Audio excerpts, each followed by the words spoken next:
को समझना मुश्किल ही नहीं नामुमकिन है। उसके पीछे योगा वाले पड़े हैं, कर्मकांडी पड़े हैं और बहुत बहुत विधि विधान करने वाले पड़े हैं, लेकिन साधु वाणी के बिना कृष्ण को समझना असंभव है। इनफैक्ट ब्रह्मा जी भी कंफ्यूज गए, इतने कंफ्यूज गए कि चार मुखी ब्रह्मा का तो फ्यूज ही उड़ गया। तो जब ब्रह्मा का ये हाल है तो हम जैसे कलयुगी जीवों का क्या ही स्तर है। दूध रख के गैस पे भूल जाते हैं और परीक्षा में प्रश्न सूची देख के उत्तर भूल जाते हैं, क्योंकि हमारी रति और मति तो आधी एकता कपूर और आधी नेटफ्लिक्स पे ले रखी है, कोरियन ड्रामा, BTS। तो आप लोगों से अनुरोध है, कृपया करके थोड़ी देर के लिए अपनी रति और मति तनिक इधर भी दे दीजिए। थोड़ी देर के लिए आप लोग नन, सास, पड़ोसन, नौकरी, छोकरी इनको पीछे भूलकर अपने स्मार्टफोन को रीस्टार्ट करके स्मार्ट हो जाइए और चलिए सुनते हैं भगवान परीक्षित महाराज द्वारा, सुखदेव गोस्वामी द्वारा महाराज परीक्षित को कही गई ब्रह्मा जी की कंफ्यूजवा होने की कथा, अर्थात संस्कृत में बोले तो ब्रह्म विमोहन लीला।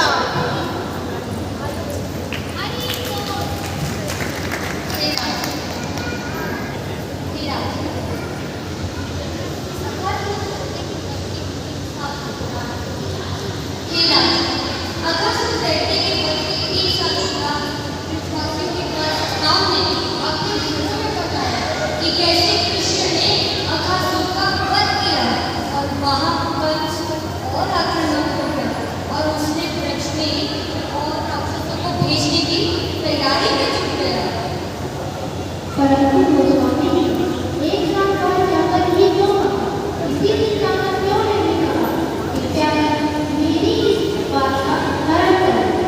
साधु साधु, बहुत अच्छा लगा। इससे पता चलता है कि आप कृष्ण कथा का सच में आस्वादन कर रहे हैं, सच में आस्वादन कर रहे हैं। हे राजन, बकासुर और पूतना का भाई अकासुर ब्रज में एक बड़े अजगर का रूप धारण करके गया और उसने अपना मुख एक गुफा की भागी खोल लिया, जिसको देख कृष्ण के सभी सखा विमोहित हो गए और उसमें क्रीड़ा करने हेतु वहां चले गए। तभी भगवान कृष्ण अपने सखाओं के प्राणों की रक्षा हेतु अकासुर का वध कर दिया और जो सखा वृष्टि प्रभाव से मूर्छित हो गए थे उनको अपनी दृष्टि मात्र से ही जीवित कर दिया।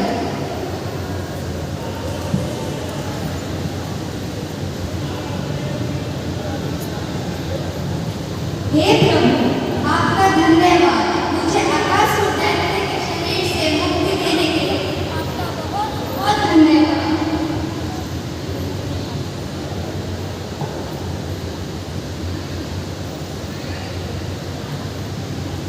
उठो सखाओ, उठो।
अरे अरे अरे देखो मधुमक्खी के पे तो चूहे दौड़ रहे हैं।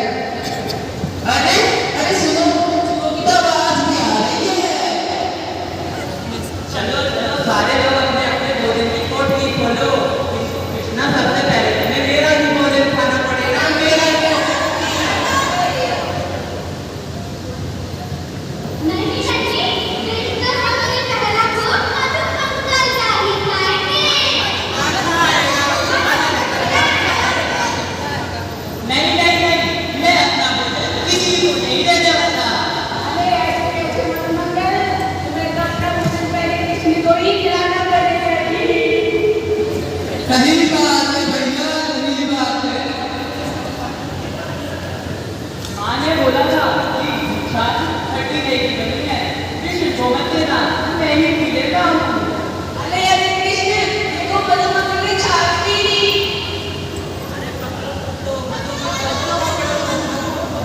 कृष्ण देखो, हमने मधुमंगल ने पकड़ लिया। अच्छा, अभी बताता हूँ।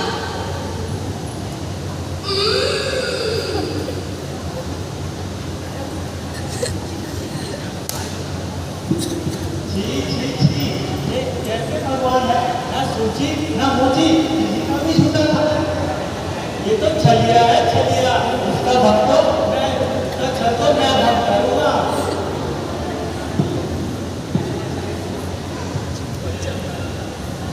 सूची बाबा,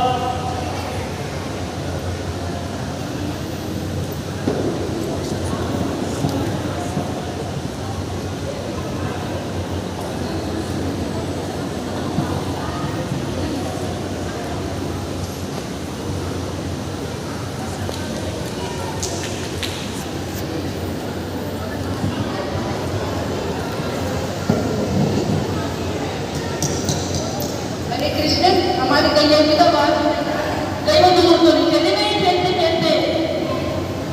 अरे कन्हैया, मैं ही कन्हैया को लेकर आ जाता हूँ। अरे नहीं नहीं, तुम लोग भोजन करो, मैं ही लेके आता हूँ। अरे कृष्णा, अपनी सही बात को छोड़ के जाओ। अरे नहीं नहीं, इसके बिना तो मैं रह ही नहीं सकता। ये तो मेरी मनपसंद है।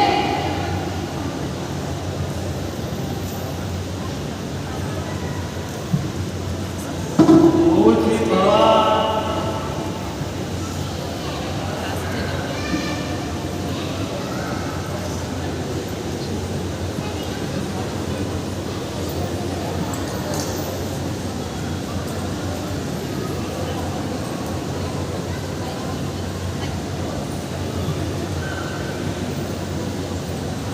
अरे मेरे बाप सुबह कहाँ गए?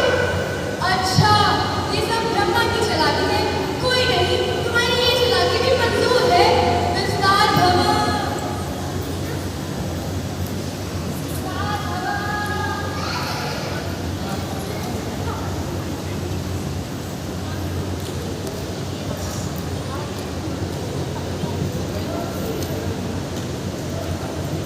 हे राजा, देखा ब्रह्मा द्वारा चुराए गए काल चक्र और गयाओं को देखकर श्री कृष्ण तनिक भी विचलित नहीं हुए। और बेटी, उन्होंने अपना विस्तार अपनी काल चक्र और बालों की चोरी करी है। इसलिए 1 वर्ष तक किसी को भी पता नहीं चला। परंतु इसको देखकर राम जी भी मोहित हो गए। मानो प्रत्येक देशवासी की श्री कृष्ण को व्यक्तिगत रूप से प्रेम करने की इच्छा पूर्ण हो गई। मानो ममता गई गोपियाँ जो भय लेकर श्री कृष्ण के पीछे भागती थी, अब वही अपने बालकों से अत्यधिक स्नेह लौटा रही है। और जो गैया श्री कृष्ण को देखकर अपने घरों से दूध बहाने के लिए अग्रसर बैठी थी, वही गैया अब अपने बछड़ों पर दूध लौटा रही है। और जो ब्रिज के बाबा गोवर्धन पर गंगा चराने जाते थे, तब भी उनके पुत्र उनकी नसों से दूध होते तो विचलित होकर पुत्र पुत्र करके उन्हें खोजने लगते। अब वृंदावन मानो वृंदावन नहीं, वात्सल्य वन बन चुका था। वहाँ पे प्रेम की नदियाँ बह रही थी। अद्भुत प्रभु अद्भुत, आपकी लीला मनोहार है। अरे लाला, कितना थक गया है, आ गया गैया चराकर।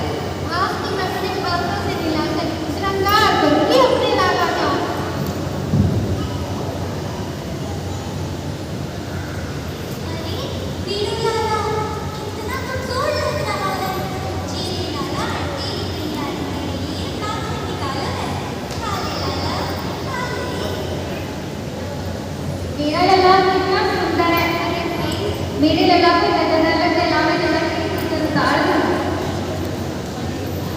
दोघाला तुझ्या कल्पनेत बदलले तेव्हा हा बदल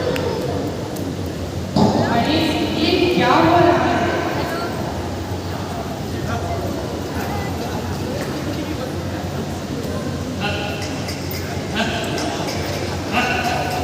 अरे भाइयों देखो हमारे गोवर्धन पे कितनी अच्छी घास हो रही है। अरे हमें तो लगता है हमारा गोलम अच्छे दिखा रहा है। अरे मित्रों उधर देखो हमारे बाल बच्चे भी गैया चढ़ा रहे हैं। अरे चलो उसे तो देखा जरा छोड़ सा। हाय तैया ये क्या हो रहा है? कान्हा ये तेरी क्या लीला है? ये मेरी कोई लीला नहीं है, ये सब ब्रह्मा की चालाकी है। उसने तो मेरे बच्चों और द्वार से लोगों में चुरा लिया।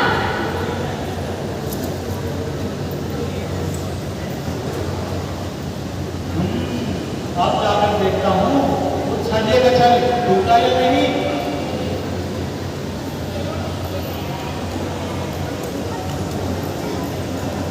अरे ये सब तो विष्णु रूप है।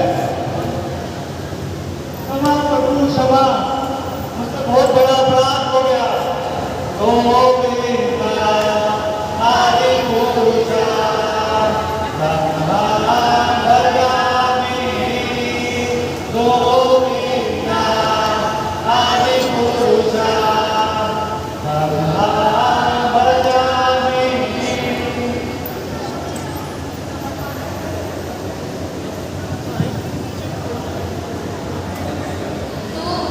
देखा राजा जैसे चतुर्मुखी ब्रह्मा भी भगवान श्री कृष्ण के चरणों में नतमस्तक होकर अनेकों स्तुतियां गाने लगा, परंतु भगवान ने कुछ नहीं कहा।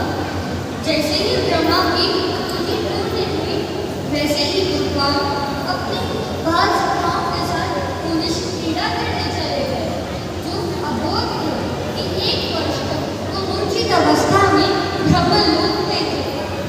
गोस्वामी जी हमेशा भगवान के हाथ में दही मांगन ही क्यों हो? हे राजा, भाई बात कुछ भक्तों का अंगीक है जो सदा प्रभु के साथ रहते हैं। फिर चाहे चतुर्मुखी ब्रह्मा भी अनेकों स्तुतियां क्यों ना गाए, बस भगवान को कभी अदा नहीं कर सकते। जय